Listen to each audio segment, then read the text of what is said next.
It's 475 BC, and we're in the midst of the endless wars in China between 7 rival states: Qin, Chu, Qi, Yan, Han, Wei, and Zhao.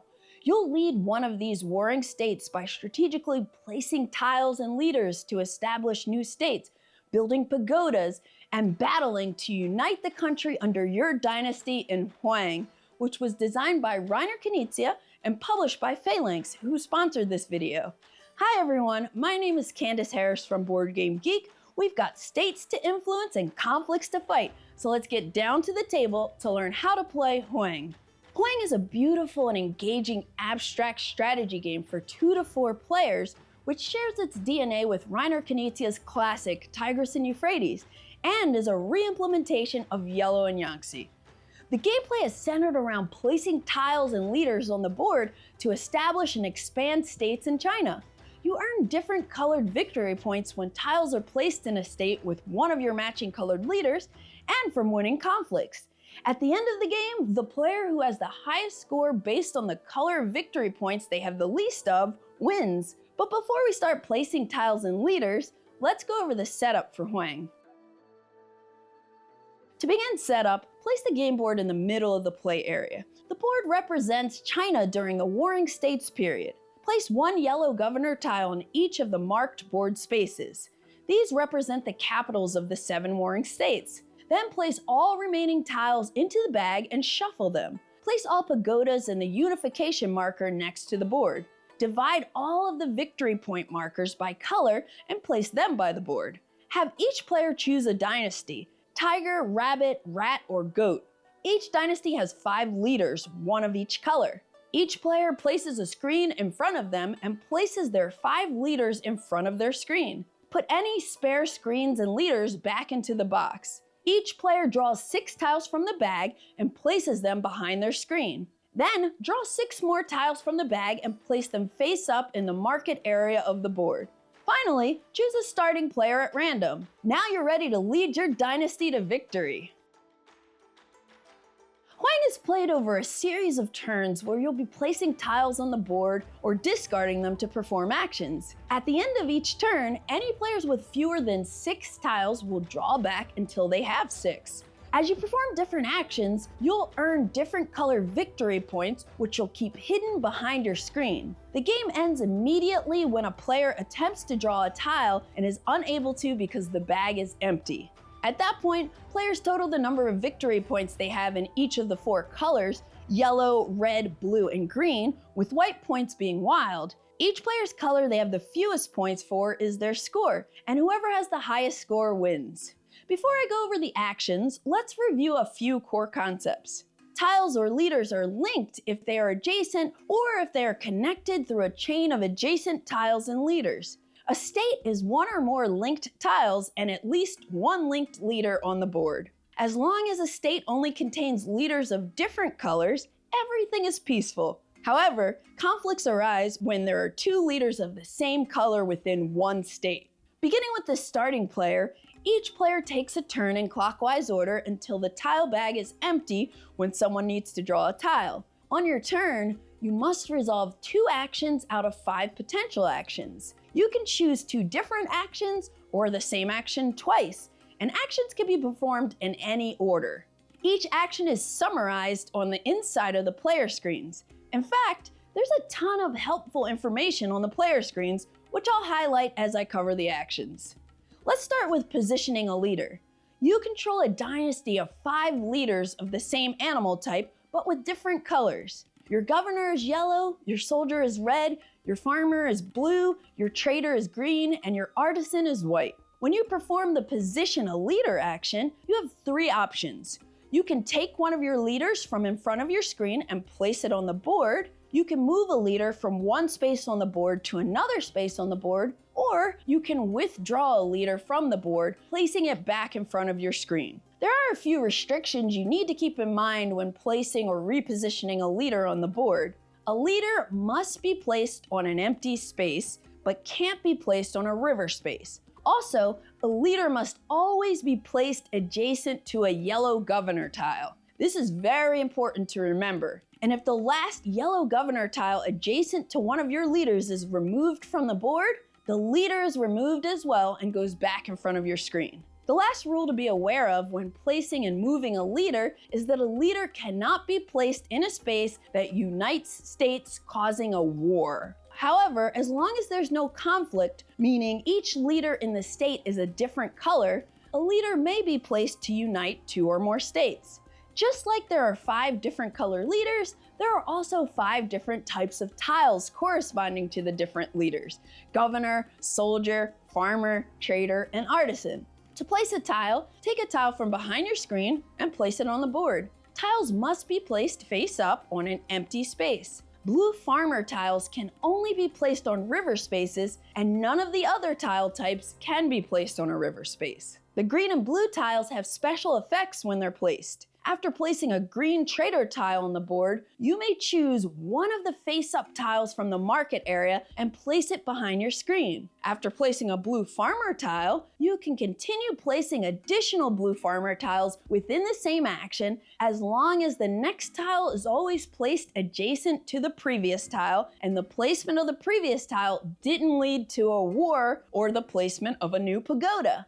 I'll explain more about pagodas shortly, but after you place a tile, if the tile is placed in a state that has a leader of the same color, then the player who controls that leader gains a victory point of that color. However, if there's no matching colored leader in the state you place the tile, then the player controlling the yellow governor leader gains a victory point of the same color as the tile placed. The yellow governor leaders can be great for getting a variety of different color victory points. But just remember, whichever color tile you place, the player who controls the matching colored leader, or the yellow leader if there isn't a match, gains the victory point. And it might not be the same player who placed the tile. It's also worth noting that if you do end up placing several blue tiles within the same action, a blue victory point is gained for each tile. It probably goes without saying, but if you place a tile and there isn't a matching leader or a yellow leader, no one gets a victory point.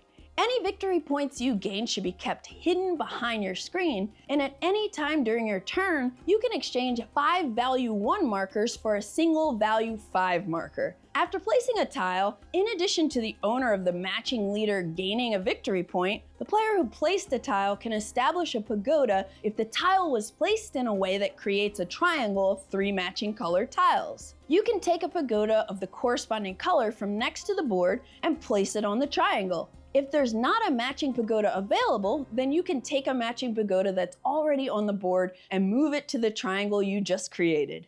There are a couple key things to note when it comes to placing pagodas.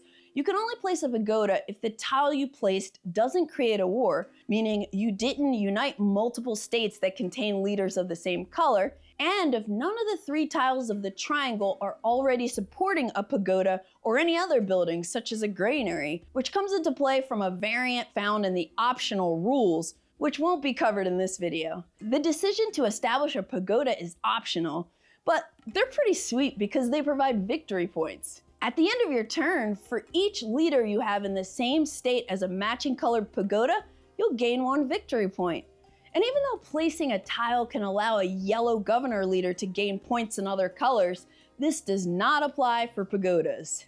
So again, when placing a tile in a state, if the same colored leader is present, that player gains a victory point of the corresponding color. Or if there's no matching leader but there's a yellow governor leader, that player would gain a victory point matching the color of the tile placed. And if you form a triangle of matching tiles from placing a tile, you can optionally place a pagoda, assuming you didn't start a war and none of the tiles were already supporting another building. There are a couple more quick actions to go over, and then I'll get into how revolts and wars work. Since we were just talking about pagodas, the next action I'll mention allows you to discard 2 green trader tiles to establish a pagoda on a triangle of matching colored tiles that was created earlier by any player. Simply reveal 2 green tiles from behind your screen and discard them face down into the box, and then place a matching colored pagoda as I previously described. Now's a good time for me to mention that leaders have special effects when they're off board and in front of your screen, whereas if they're on the board, they generate victory points from tile placement. These perks are all summarized on the player screens. So if you're resolving the established Pagoda action and your green leader is in front of your screen, you only need to discard one green tile. This discount is optional. There may be some instances where you want to discard 2 green tiles even if your green leader is off board, and that's totally fine.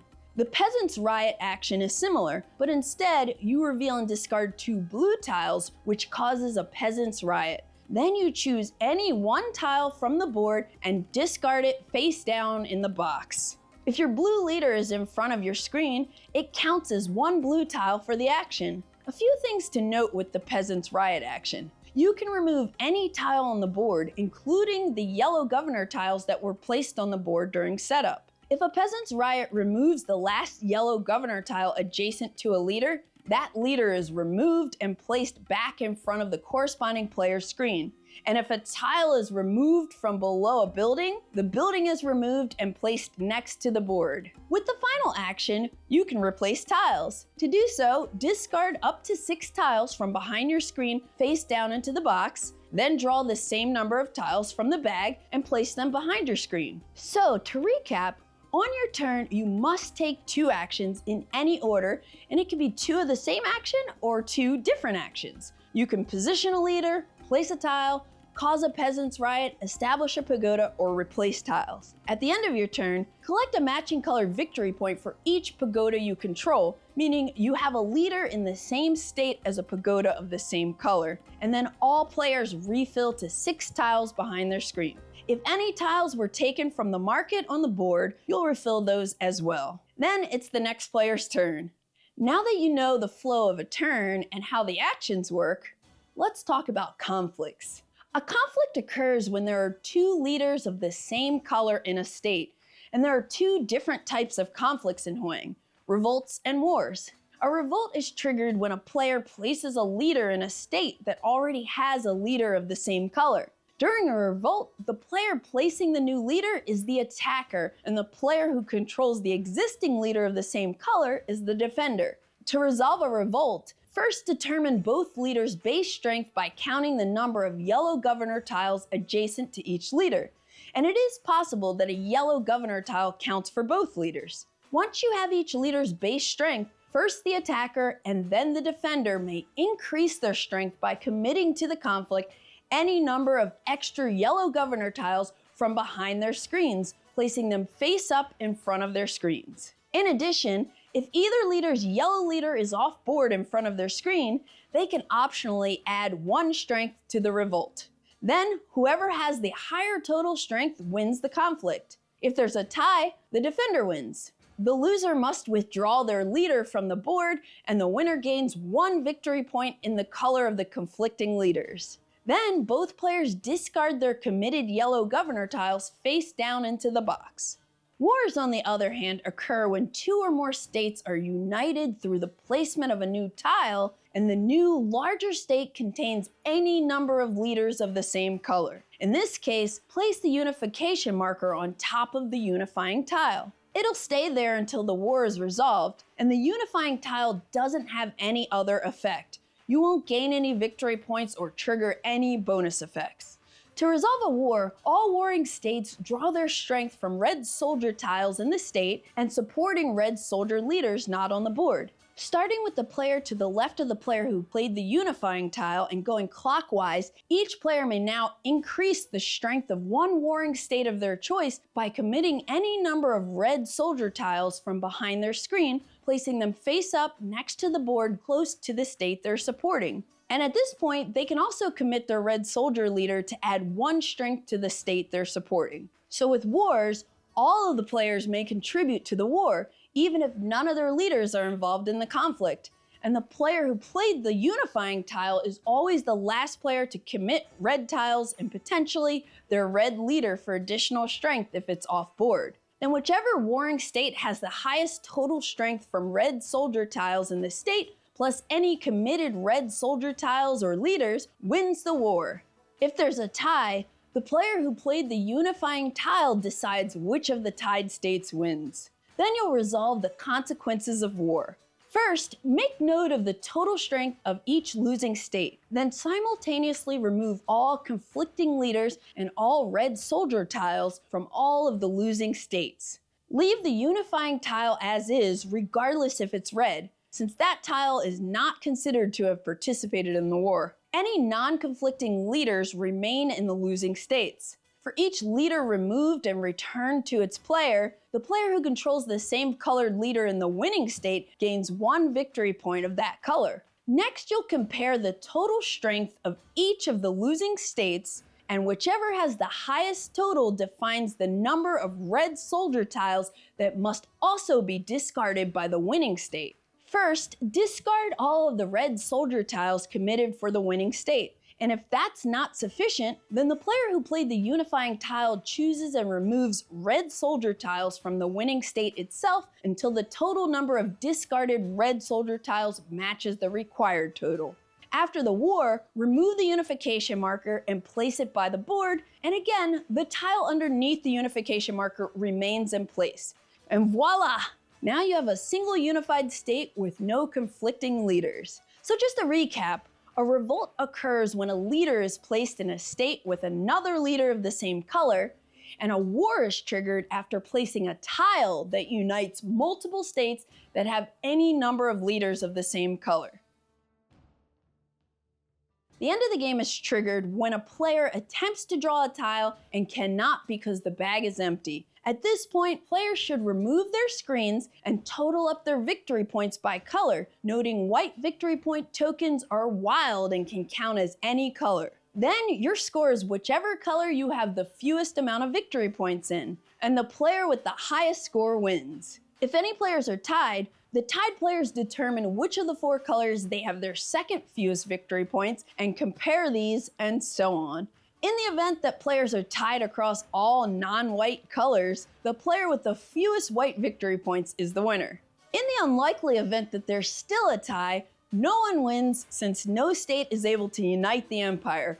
The warlord Zhang Yu takes control, and the period of the 18 kingdoms arrives early. And that's how you play HUANG. The rulebook also includes optional rules for different gameplay variants, including the 18 Kingdoms variant, which is played on the opposite side of the game board. And if you have the Dragon Dynasty expansion, you can play HUANG with 5 players. I'll leave you to explore all of those goodies on your own. HUANG is a deeply engaging multiplayer abstract strategy game that will keep you on the edge of your seat the entire game. There's a lot of juicy tension from not knowing exactly how many points of each color your opponents have, and not knowing exactly when someone may initiate a conflict that impacts you. It can feel puzzly trying to maximize your victory points of each color as evenly as you can. There are interesting negotiation opportunities when it comes to potential conflicts and resolving wars. And every game can feel so different depending on how people place their tiles and leaders. Sometimes it can lean more on the peaceful side, and other times you may have more conflict-heavy moments. And then there's even more variety from the optional rules and game variants. Plus, the gorgeous art and great components makes it a fantastic re-implementation of Tigris and Euphrates and Yellow and Yahtzee. If HUANG looks like a game you'd enjoy, be sure to check out its page on Board Game Geek to learn more. I'm Candace Harris from Board Game Geek, and that is how you play HUANG. Have a wonderful day.